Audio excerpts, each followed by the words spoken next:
एक समय की बात है, एक घना जंगल था जहां सभी जानवर मिलजुल कर रहते थे। उस जंगल का राजा शेर था और वह बहुत ताकतवर था। लेकिन उसकी ताकत के साथ साथ उसमें घमंड भी बहुत था। वहीं जंगल में एक शांत स्वभाव वाला हाथी भी रहता था, जो सभी जानवरों का मित्र था। शेर का घमंड दिन ब दिन बढ़ता जा रहा था। वह छोटे जानवरों को डराता, उन्हें परेशान करता और किसी की बात नहीं सुनता।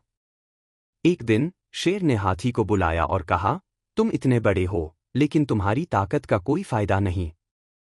तुम सिर्फ जंगल में घूमते रहते हो। मुझे देखो, मैं राजा हूं और पूरे जंगल पर राज करता हूं।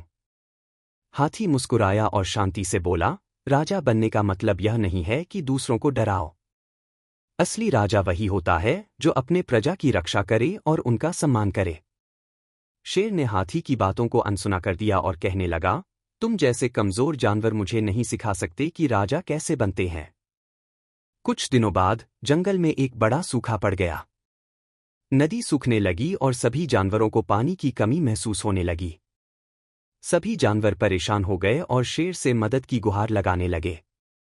लेकिन शेर ने कहा, मैं तुम्हारी मदद क्यों करूं? यह तुम्हारी समस्या है, मेरी नहीं।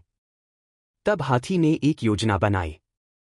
उसने जंगल के सभी जानवरों को इकट्ठा किया और कहा, चलो, हम सब मिलकर एक और नदी ढूंढते हैं। हम साथ में काम करेंगे और इस संकट से बाहर निकलेंगे। सभी जानवरों ने हाथी की बात मानी और मिलकर एक नई नदी ढूंढने निकल पड़े। हाथी ने अपनी ताकत का सही इस्तेमाल किया और रास्ते के बड़े बड़े पेड़ हटाए। सभी जानवरों ने मिलकर कड़ी मेहनत की और आखिरकार उन्हें एक नई नदी मिल गई। अब सभी जानवर खुशी खुशी पानी पीने लगे। जब शेर को यह बात पता चली, तो उसे अपनी गलती का एहसास हुआ। वह हाथी के पास गया और बोला, तुम सही थे, हाथी। असली राजा वही होता है जो दूसरों की मदद करता है और उनका ख्याल रखता है। मैं अपने घमंड के कारण यह भूल गया था। हाथी ने शेर को माफ कर दिया और कहा, कभी भी दूसरों को छोटा मत समझो। हम सबको मिलकर ही इस जंगल को सुंदर बनाना है। उस दिन के बाद शेर ने अपने घमंड को त्याग दिया और वह एक अच्छा राजा बन गया। अब सभी जानवर मिलकर खुशी खुशी उस जंगल में रहते थे। शिक्षा, घमंड से कुछ हासिल नहीं होता, असली ताकत मिलजुल कर काम करने और दूसरों की मदद करने में है। हाथी और शेर की कहानी विस्तार। कुछ समय बाद जंगल में शांति और समृद्धि लौट आई। सभी जानवर खुश थे और मिलजुल कर रहते थे। शेर ने भी अपनी जिम्मेदारियों को अच्छे से निभाना शुरू कर दिया था। लेकिन हाथी और शेर के बीच की दोस्ती अभी तक गहरी नहीं हुई थी। हालांकि शेर ने अपनी गलती मानी थी, लेकिन वह अभी भी अपने दिल में यह सोचता था कि शायद हाथी उसकी तरह शक्तिशाली नहीं है। एक दिन जंगल में एक नई समस्या आई।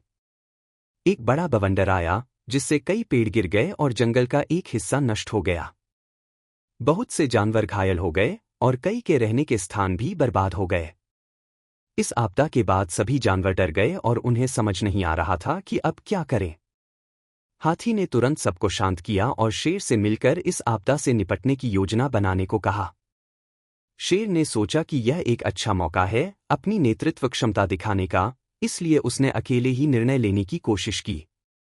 उसने सभी जानवरों को काम बांट दिया, लेकिन उसने इस योजना में हाथी की राय नहीं ली। हाथी ने देखा कि शेर की योजना सही नहीं है और यह सबको नुकसान पहुंचा सकती है। उसने शेर से बात करने की कोशिश की, लेकिन शेर ने उसे फिर से अनसुना कर दिया। शेर का घमंड फिर से जाग उठा था। उसने सोचा कि वह जंगल का राजा है और उसे किसी की सलाह की जरूरत नहीं। जंगल के सभी जानवर शेर के आदेश का पालन करने लगे, लेकिन कुछ ही दिनों में उन्हें समझ में आ गया कि शेर की योजना सफल नहीं हो रही है। जंगल की मरम्मत का काम सही ढंग से नहीं हो रहा था और जानवरों को और भी ज्यादा परेशानी होने लगी। अब शेर खुद भी असमंजस में था कि क्या किया जाए। इसी बीच हाथी ने चुपचाप जंगल के कुछ जानवरों के साथ मिलकर एक नई योजना बनाई। उसने जानवरों की ताकत और कमजोरियों को ध्यान में रखते हुए सबको काम बांटने का सुझाव दिया। हाथी ने समझदारी से पेड़ों को फिर से लगाना शुरू किया और घायल जानवरों के लिए एक सुरक्षित स्थान तैयार करवाया। धीरे धीरे शेर को यह समझ में आ गया कि हाथी की योजना ज्यादा बेहतर थी। वह अपने घमंड को छोड़कर हाथी के पास गया और बोला, मुझे माफ कर दो, हाथी। मैंने फिर से अपनी गलती दोहराई। मैं तुम्हारी मदद के बिना इस जंगल की देखभाल नहीं कर सकता। तुमने जो किया, वह सच्चे नेता की निशानी है। हाथी ने शेर को सांत्वना दी और कहा, कोई बात नहीं, शेर। असली नेतृत्व दूसरों को साथ लेकर चलने में है, न कि अकेले निर्णय लेने में। इस घटना के बाद शेर और हाथी की दोस्ती और भी मजबूत हो गई। अब शेर ने सच्चे अर्थों में यह समझ लिया था कि ताकत सिर्फ शारीरिक शक्ति में नहीं होती, बल्कि समझदारी, धैर्य और सहयोग में भी होती है। उसने हाथी को अपना सबसे करीबी सलाहकार बना लिया और जंगल में किसी भी निर्णय से पहले हाथी से परामर्श करना शुरू कर दिया। जंगल में अब एक नया दौर शुरू हो गया था। हाथी और शेर के नेतृत्व में सभी जानवर एक साथ मिलकर काम करते थे। सभी ने यह सीखा कि मिलजुल कर काम करने से बड़ी समस्या भी हल की जा सकती है। शेर, जो कभी अकेला और घमंडी राजा था, अब सबका प्रिय राजा बन चुका था, और हाथी उसकी परछाई की तरह हर कदम पर उसके साथ खड़ा था। शिक्षा: एक सच्चा नेता वह होता है जो दूसरों की सलाह को सुनता है, सहयोग को महत्व देता है और अपने घमंड को छोड़कर